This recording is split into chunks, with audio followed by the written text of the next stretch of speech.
Саламатсыңарбы, урматтуу окуучулар. 8-класстын окуучулары үчүн дүйнө тарыхынан кезектеги сабагыбызды баштайбыз. Силер менен сабакта тарых мугалими Эгембердиева Таалайбү Тууганбаевна. Бүгүнкү сабактын темасы Улуу Британия жана Франция. Бүгүнкү сабакта 19-кылымдагы Улуу Британиядагы саясий окуялар жана социалдык экономикалык абал боюнча маалымат аласыңар. Франциядагы революциялар жана алардын натыйжаларын анализдейсиңер. Балдар, тема көлөмдүү болгондуктан интеллект картасын колдонобуз. Силер сабактын жүрүшүндө бош клеткаларга өтө маанилүү деген окуяларды жазып отургула. Балдар, эсиңерде барбы? 18-кылымдын аягындагы Англиядагы луддиттердин күрөшүнүн формасын туура деп эсептейсиңерби? Албетте, туура эмес дейт болсоңор керек.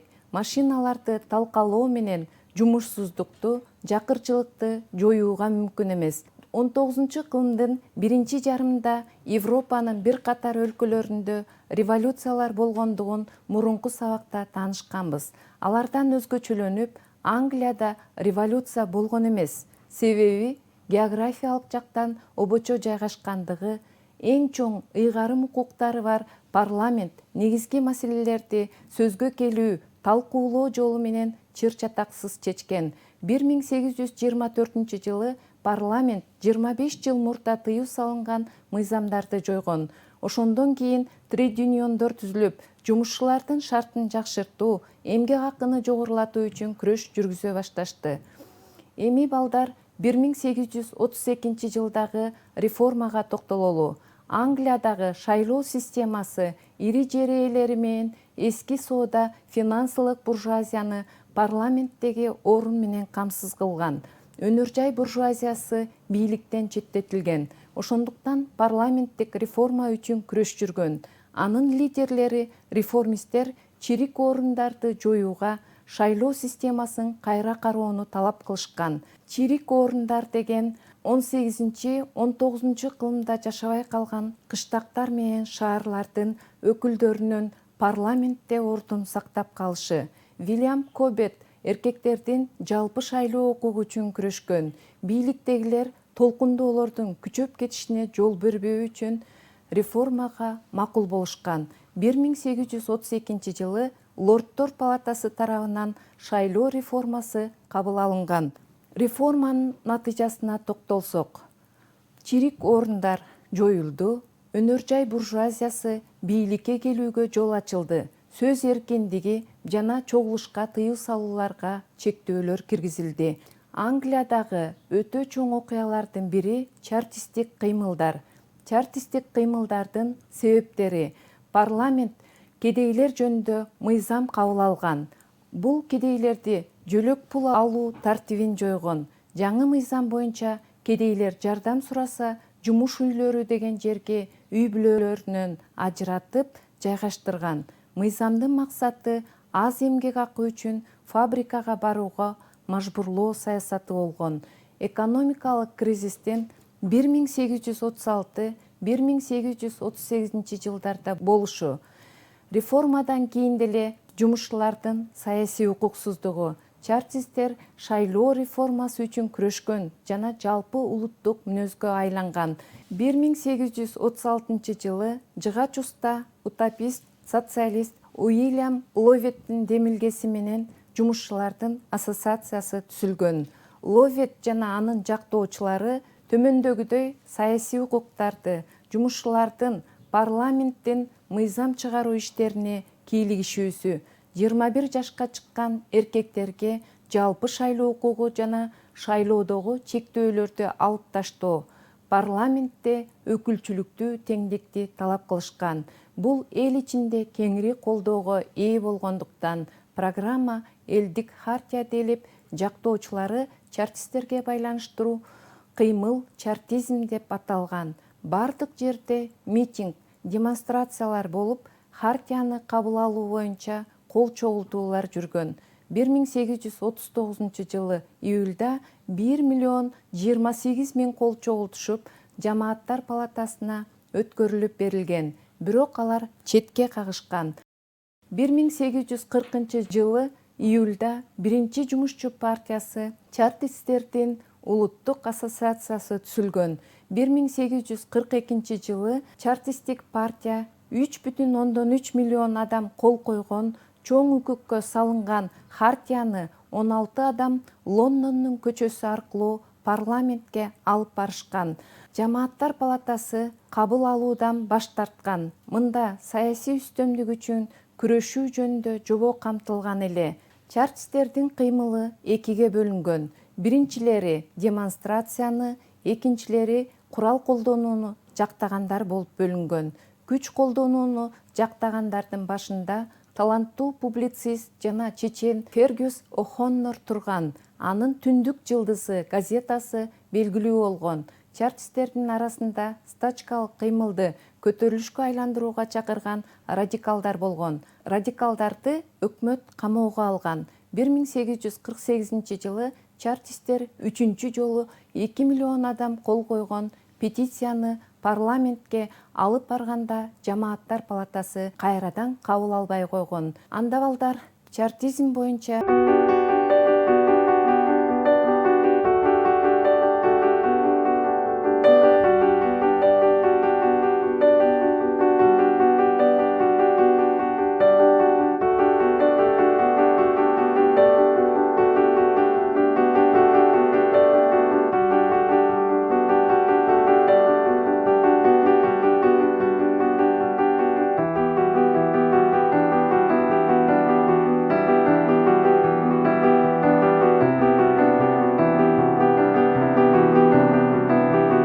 көргөндөй чартистик кыймыл жоюлса да, ал төмөндөгүдөй натыйжага ээ болду.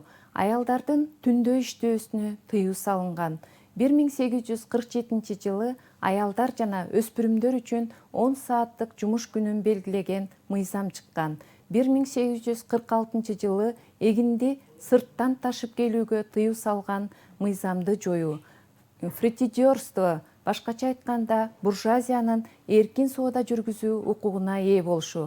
Британдык бийликтин билгичтик менен башкаруусу Англиянын эволюциялык, башкача айтканда, акырындык менен өзгөрүүсүнө алып келген. Бул өлкөнүн калкынын абалынын жакшырышына, экономикасынын өнүгүшүнө ыңгайлуу шарт түзгөн. Ошентип чартистик кыймыл аяктаган. Балдар 19-кылымдын экинчи жарымында Англиянын өнөр жайы, соодасы тез өнүккөн. Долгу менен машина өндүрүшүнө өткөн нооту өндүрүү чыңдалган. Дүйнөдө оор өнөр жайын өркүндөтүү боюнча англичандар алдыга чыккан. Мисалы, чоюн эритүү 1840 жылы 1,4 миллион тоннаны түзсө, 1870 жылы 6 миллиондон ашык тоннага жеткен. Бардык өнөр жай тармактарында жаңы ачылыштар жана ойлоп табуулар ишке ашырылгандыктан Англия дүйнөнүн устаканасы деген наамга ээ болгон. Лондондогу өнөр жай көргөзмөсүндө өнөр жайынын артыкчылыгы көрүнгөн. Арзан жана сапаттуу товарларды сунуш кылгандыктан дүйнөлүк рыноктон атаандаштарын сүрүп чыккан. Албетте, Индия, Канада, Жаңы Зеландия, Австралия, Кап сыяктуу колониялык бай жерлердин болушу да чоң мааниге ээ болгон. Ошону менен бирге дүйнөдө товарларды ташып, экспортко чыгаруу боюнча биринчи орунда турган. Англия капиталды тышка чыгаруу менен дүйнөдөгү алдыңкы каржылоочу, башкача айтканда банкир өлкө болгон. Британдык саясатчылардын ички чыр-чатактарды билгичтик менен чечиши да чоң роль ойногон. Ошого карабастан 1860-1870 жылдары өнөр жай өнүгүшүнүн темпин кармап туруу кыйын болгон. АКШ менен жаңыдан өнүгүп келе жаткан Германия экономикалык көрсөткүчтөрү боюнча Англияны кууп жете баштаган. 19-кылымдын аягында, 20-кылымдын башында АКШ менен Германиянын өнөр жайында электр энергиясы кеңири колдонулса, Британиянын өнөр жайында дагы эле буунун күчү колдонулган. 1880 жылдан тартып Германиянын товарлары Англиянын товарларын Түштүк Америкада, Россияда, Кытайда жана башка өлкөлөрдө жана колонияларында сүрүп чыгара баштаган. Сапаты боюнча Британиянын товарларына жеткен эмес, бирок арзан болгон. Ошондой эле немецтер дүңүнөн сатып, жеңилдетилген узак мөөнөттүү кредиттерди берип турушкан. Алар англичандардан айырмаланып, ар кайсы өлкөлөрдүн рынок талабын, керектөөлөрүн, муктаждыктарын үйрөнүшкөн. Өзүнүн өнөр жай жана финансылык кубаттуулугун пайдаланып, Англия колонияларга болгон үстөмдүгүн чыңдай берген. 18-кылымдын аягында, 19-кылымдын биринчи жарымында англиялык колонизаторлор деңиздер, океандар аркылуу өтүүчү дүйнөлүк суу жолдорундагы таяныч пункттарын ээлеп алышкан. Согуштук базаларына жана деңиз флотунун артыкчылыгына таянып, Англия 19-кылымдын ортосунда эң ири колониялык держава болуп калган. Территориясы боюнча өзүнөн 10 эсе чоң болгон 300 миллиондон ашык калкы бар Индия эң ири колониясы болгон. Англиялык башкаруучулар колониялардагы үстөмдүктү куралдын күчү менен гана эмес, дипломаттык жана саясий мамилелер аркылуу да чечишкен.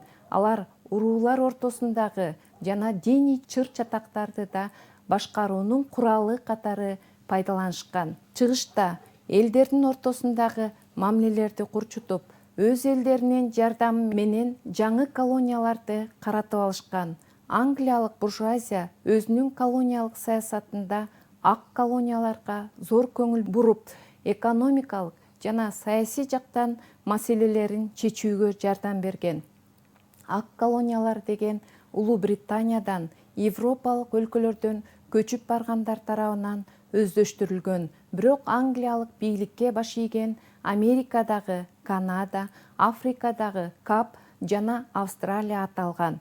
Көчүп келгендер колонияларга ээлик кылуу үчүн жергиликтүү урууларды, элдерди кыруу менен коштолгон. Мындай көрүнүштөр Австралияда, Жаңы Зеландияда болгон. Ал эми бул картадан көрүп турасыңар Англиянын 19-кылымдагы колониялык ээликтери. Балдар, капиталисттик мамилелер Англиянын эски колонияларынын бири Канадада да өнүккөн. Айрым колонияларда бийлик жергиликтүү жер ээлери болгон ак сөөктөргө, дин кызматкерлерине, ири соодагерлерге таандык болгон. Бирок бийлик чектелүү болгон. Ар кандай маселелерди Лондондо дайындалган губернатор чечкен. Канада менен Австралияда эл массасы жана буржуазия демократиялык реформаларды жүргүзүүдө өз алдынчалыкка жетишкен.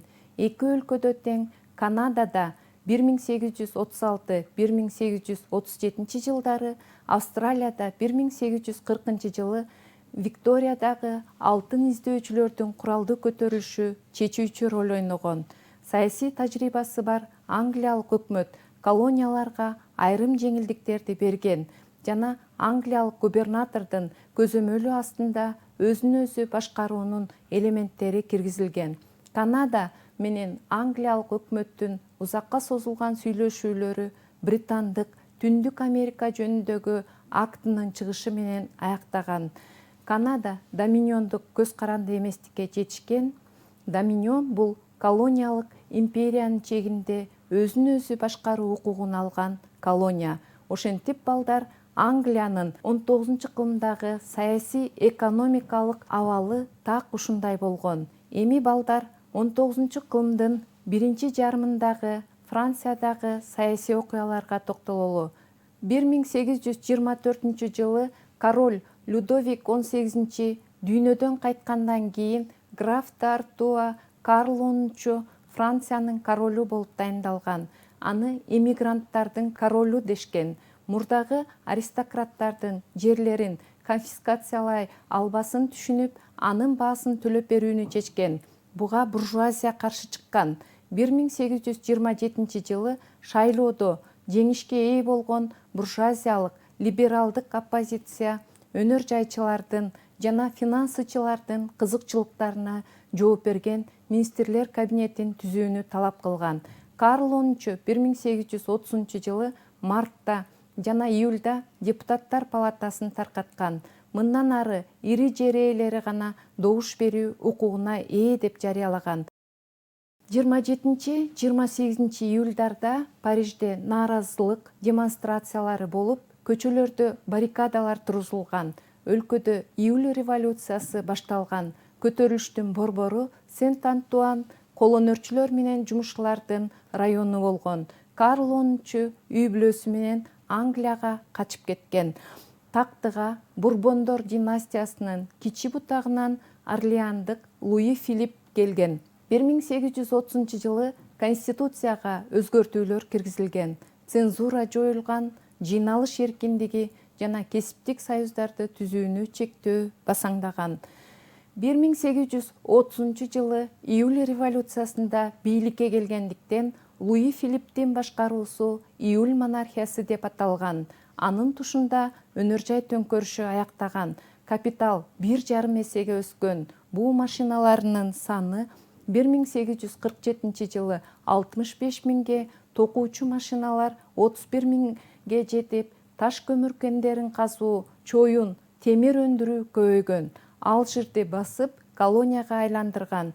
Ошондой эле өлкөдө революционер Огюст Бланке башында турган жыл мезгилинин коому түзүлгөн. Алар кеңири массага таянбастан заговорчулук тактиканы колдонушкан. Луи Филиппке 10 жолу кол салуу болгон. Луи Филипптин тушунда ири буржуазия артыкчылыкка ээ болгондуктан өнөр жай буржуазиясы нааразы болгон. Натыйжада өлкөдө республикалык жашыруун коом түзүлгөн. Алар окаттуу буржуазияга, интеллигенцияга, шаардык төмөнкүлөргө таянган. Францияда 1848 жылы февраль революциясынан кийин шайлоодо Наполеондун жээни Луи Бонапарт президент болуп дайындалган.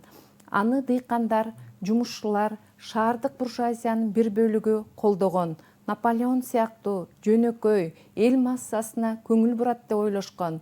1851 жылы 2 декабрда Луи Бонапарт гарнизондун жардамы менен мыйзам чыгаруу жыйынынын депутаттарын камакка алып, өзүн эл алдында гана жоопкерчиликтүүмүн деп жарыялаган. 1852 жылы 2 декабрда Луи Бонапарт түзгөн Конституцияны коргоо сенаты аны Наполеон 3 деген ат менен император деп жарыялаган. 1852 жылдан 1870 жылдар тарыхка Экинчи империянын мезгили деген ат менен кирген. Экинчи империянын тушунда экономика жогорулаган. Буга чейин протекционизм саясаты жүргүзүлсө, эми эркин соода саясатына жол берилген. 1860 жылы темир жол 9430 километр болсо, 1870 жылы 17460 километрге жеткен. Чет элдик товарларга болгон чектөө алып салынган. Англия менен соода келишими түзүлгөн. Буу машиналары 5 эсеге, көмүр казуу 20 миллион тоннага өскөн. Бул металлургия менен текстилдин өскөнүн билдирет. Жумушчулардын эмгек акысы 30-40%га жогорулаган. Тышкы саясатта Крым согушуна 1853-56 жылдары, Австрияга каршы 1859 жылы, Инди-Кытай 1858-1862 жылдары, Кытай 1856, 1858 жана 1860 жылдары, Сирия 1860-61 жылдары жана башка өлкөлөргө каршы интервенциялык согуштарга катышкан. Эми балдар Франциянын жакын коңшусу Германия менен болгон мамилени карайлы. Пруссиянын күч алышы Наполеон 3-нү тынчсыздандырган. Ал Бельгиянын, Люксембургдун, Рейндин сол жээгиндеги Германиянын бир катар жерлерин Францияга кошуп алууну үмүттөнгөн. Ошол эле учурда канцлер Бисмарк дагы Германияга француз жеринен Эльзас, Лотарингияны кошуп алууну көздөгөн. 1870 жылы Франк-Пруссия мамилелери курчуп кеткен. Анткени испандык тактыга пруссиялык Гогенцоллерндер династиясынан чыккан Леопольд тандалган. Францияга чыгыштан гана эмес, батыштан да коркунучтуу болгон. Бирок Пруссиянын королу тууганы Леопольдту тактыдан баш тарттырган. 1870 жылы Наполеон үчүнчүнүн өкмөтү Пруссияга согуш жарыялаган. Согуштун башталышында эле Германия аскердик артыкчылыгын көрсөткөн. Француздар болсо аскерлерди толугу менен курал-жарак менен камсыз кыла алган эмес. Натыйжада 1870 жылы 2 сентябрда Сидан шаарында германиялыктар француздарды жеңишкен.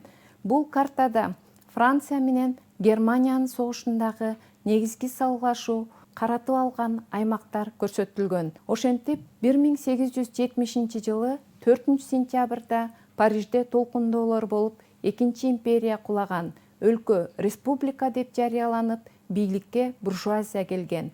1870 жылы өлкө республика деп жарыялангандан кийин 3 республика деп атай башташкан. Өлкөнүн экономикасы жогорулаган, бирок Экинчи империянын мезгилинен төмөн болгон.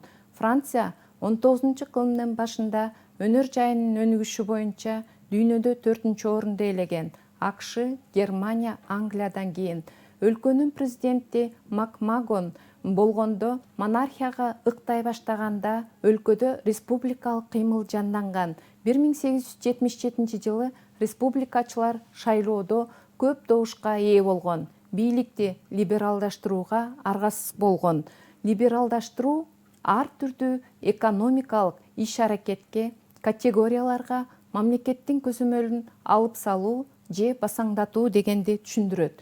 Франциянын экономикасы айыл чарбасына таянган жана майда жекеменчик ээлеринен турган. Түндүктө Англия, чыгышында Пруссиянын экономикалык жактан алдыга озуп кетиши француз радикалдарын кыжырданткан. Радикалдар улуттук гвардияны да өз жагына тарткан. 1871 жылы жазында нааразы болгондордун саны 300 миңге жеткен. Аларга париждик жумушчулар, кол өнөрчүлөр, студенттер, майда буржуазия кирген. Согуш бүткөндөн кийин улуттук гвардияда бир катар кыйынчылыктарды тарткан. Франциянын Германия менен жарашуусу ого өтөр нааразылыкты курчуткан. 18-кылымдын аягындагы француз революциясы боюнча адис 74 жаштагы Адольф Тиердин өкмөтү Париждин жумушчуларына 2 жуманын ичинде квартира акысын төлөшпөсө квартирадан көчүрүлөөрүн эскертишкен. 1871 жылы 18 мартка караган түнү Версальдан келген аскерлер Тиердин буйругу менен Монмартр дөңсөзүндө турган замбиректерди алып кетүүгө келгенин таңкы 4-тө нанга кезекке күткөн аялдар көрүп, гвардиячыларды ойготушкан. Солдаттардын бир бөлүгү аларга кошулуп, башкалары курал-жарактарын ташташкан. 18 мартта шаар бүтүндөй көтөрүлүшчүлөрдүн колуна өткөн. Өкмөт жана туруктуу аскерлер Версальга кайтышкан. Гвардиячылар шайлаган борбордук комитет өлкөдөгү саясий бийликти колго алгандыгын жарыялаган. 1871 жылы 26 мартта комитет шаардык өзүн өзү башкаруу органына коммуналарга шайлоону уюштурушкан. Ошентип Париж коммунасы пайда болгон. Коммунанын ишмердүүлүгүнө жана Париж коммунасынын 1871 жылдын март-май айларындагы абалына токтолсок, Карл Маркс, Фридрих Энгельс жана анын жолдоочулары Париж коммунасын биринчи пролетардык революция дешкен. Бирок бул кадимки эле майда буржуазиянын өкүлдөрү, шаардык төмөнкүлөр, жумушчулар катышкан көтөрүлүш болгон. Кыймыл Парижге эле жайылган. Башка Тулуза, Лион, Марсель шаарларында да коммуналарды түзүүгө аракет кылышкан. Бирок көпкө жашаган эмес. Коммуна кеңешине 85 адам шайланса, анын 25 гана жумушчулар болгон. Француз өкмөтү коммунадан коюлган талаптарды аткарууну жана курал-жарактарын тапшырууну талап кылганда, коммунарлар барымтага алынган бир нече жүз ок аттуу париждиктерди атып салышкан. Мына ушундан кийин Тиер аскерлерге Парижге кирүүгө буйрук берген. Коммунарлар буга да барымтадагыларды атуу менен жооп беришкен. Радикалдар жана 1864 жылдагы Европа коммунисттери түзгөн жумушчулардын эл аралык шериктештигинин лидерлери көтөрүлүшчүлөрдөн чечкиндүү аракеттерди талап кылган. Маркс өз байланышчылары аркылуу жарандык согушту талап кылган. Коммунарлардын иш аракетине нааразы болгон француздар гвардиянын катарынан чыгышкан. Тьер 20 мартта Парижге сокку урууга буйрук берген. 28 майда коммунарлардын жаңы террордук иштерине жинденген солдаттар алардын таяныч пункттарын ээлешкен. Париж коммунасы жеңилген, ал 72 күн гана жашаган. Балдар, сабактын башында интеллект картасын силер толтуруп жаттыңар деп ойлойм. Экрандагылар менен жазганыңарды салыштыргыла. Сабагыбызды жыйынтыктайлы. 19-кылымдагы Англиядагы саясий активдүүлүк экономикага, социалдык абалга жана адам укуктарына таасир бергенине күбө боло алдыңар. Англия алгачкылардан болуп колонияларына өзүн өзү башкаруу укугун бергенинин себептерин аныктай алдыңар. Франциянын саясий тарыхындагы окуялар дүйнөдө биринчи жолу элдик бийликти түзүүгө болгон аракетке алып келгендигин байкадыңар. Урматтуу окуучулар, көңүл бурганыңыздарга рахмат, саламатта калгыла.